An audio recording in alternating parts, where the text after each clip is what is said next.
I like this area a whole lot. I like to come down here and walk early. This is another provider to where they're building. It's very nice, very serene.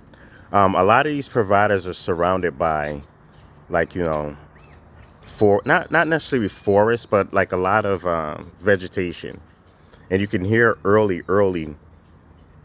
at 5:30 a.m. the birds chirping. It's like a alarm clock that gets me up every day, and I feel good. I don't feel tired. I don't feel groggy. I don't feel like I'm dragging my feet.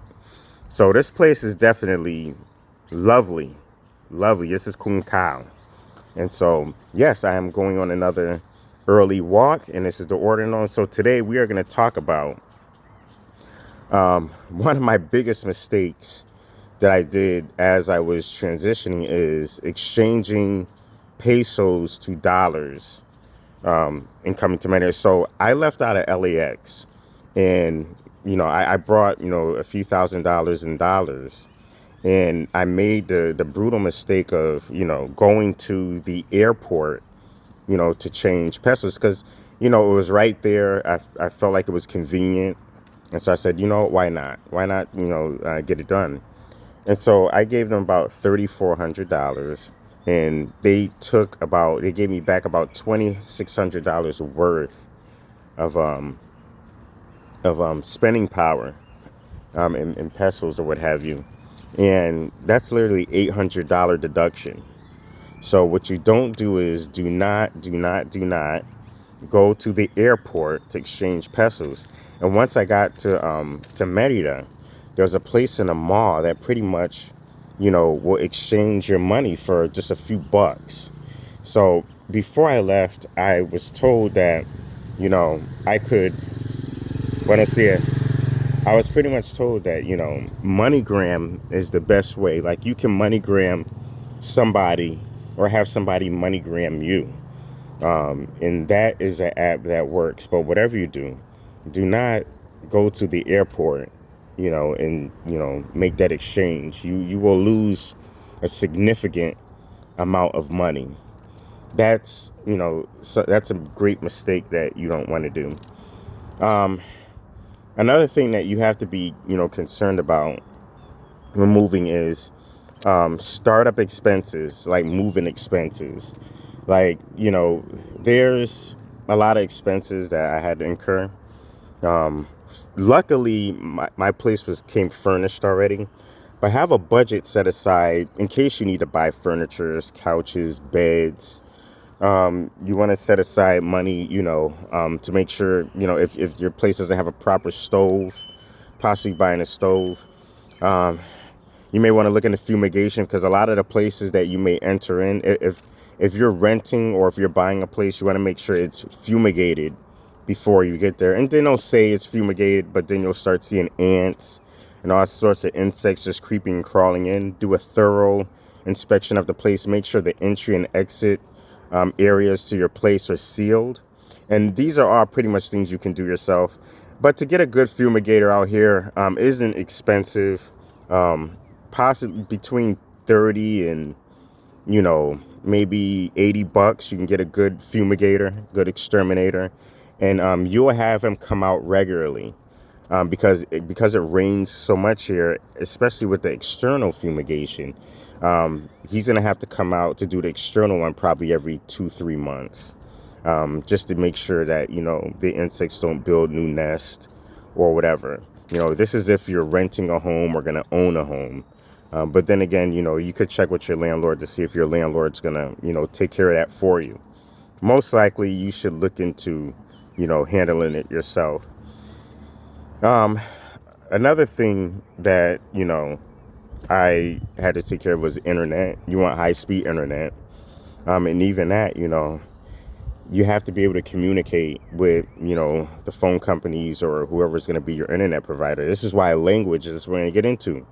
Knowing the language is essential. If you're planning on moving to a foreign country, at least have a basic command of the language. You see what I'm saying? Before you move to a foreign country, you may want to at least consider, at least a year before you leave, the language of the country you're going to. So if you're going to move to like Mexico or a Latin American country, you want to at least, I'm going to turn around and walk because I really like this area when making videos. But we'll hit the streets tomorrow. At least have a basic command of the language. At least take a year to really do some Spanish classes. Make friends with people who only speak Spanish. That'll help you learn quicker. Do a lot of texting because when you text, you can see the words. And in those words, you can ask, what does this mean? Or how to use this in a proper, context or sentence. Know the language because a lot of expats, they move out here and they get frustrated and they get boxed in because they don't know how to communicate with the people who are providing basic services. Everywhere you go, whether it's laundry, whether it's, restaurant, whether it's dealing with, who's the guy who's going to clean your pool, whether you're dealing with the guy who's going to put gas inside your, your building. You have to be able to communicate, and you can't expect them to know English. You know what I mean? You have to be able to speak Spanish. And that's another thing. It's really cheap. We had somebody come by and fill up the gas tank. And you want that they come out, I think, every 6 months. And for like 6 months, it's only like 30 something bucks. Very, very affordable. But what will blow your mind, if you're staying in a house and you run that air conditioning all day, that's going to cost you because the bill comes out every 2 months, right? And in those 2 months, your bill could be, if you're running it all day, every day, your bill could be anywhere between $400 and $600. Okay. And that's in USD, not pesos. That's in USD. So when you come out here, if you're going to leave the house for the day, turn the AC off, right? Or everybody just gets in a room to where you're going to use the AC. Don't run the AC throughout the whole house, right? And as Cortez told me from Moving Abroad and Thrive, please check him out. He told me at least set it to 25 degrees Celsius. Okay, he says it's going to take you about 2 weeks to get used to it.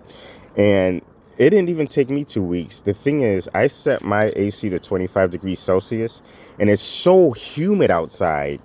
There was times where I wouldn't even put the air conditioning on at all. But it would be so humid outside that when I got back in, it was cooler, and the air conditioner wasn't even on. So the heat, yes, in the beginning, it's going to be a bear. In the beginning, it is really going to, but if you can get through that first couple of days, that first week with the heat, after a while, it's not going to bother you. Your skin will start to, acclimate to the heat. Believe it or not, your skin will get used to it really fast because a lot of the things is this, especially if you're not from the South. I'm not from the South, but if you haven't lived in the South, what happens is a lot of people have a problem with this heat because they don't sweat as often. And when you get here, you're going to sweat a lot. And when you sweat a lot, it takes a lot of that layer off of that blockage in your skin and the cells within your skin. So what happens is the longer you're here, the better you'll be because your sweat will sweat out those pores to where you're able to, cool down better. So it's dope. This channel, yes, we're talking about Mexico right now because this is where I'm at. Eventually, we'll probably talk about some other things that, just life things, survival things, et cetera, et cetera. But here, this place, wonderful, wonderful. I'm just in this area today. Tomorrow, I'll probably walk around, but I like it. I like it. It's serene. You can hear the birds. The food is fresh. The chicken tastes like chicken. The fruit tastes like fruit. It's not pumped with all these type of chemicals and toxins and, bacterias and all that stuff. Get here. A lot of people are getting healed here. I was just talking to a friend of mine on the phone, and they were explaining that how, they're going through certain conditions. And like I said, my Uber driver, he told me about a lady who was bedridden, and she came here within, a couple of weeks. She was mobile. She was active. She was doing things. She was, so this is definitely a place of healing if that's what you're looking to do, so this is our video for today. It's a little bit shorter. Tomorrow we'll talk about something else. I have to figure out something else to talk about. But, yeah, this is it. Life in Merida. Can't beat it.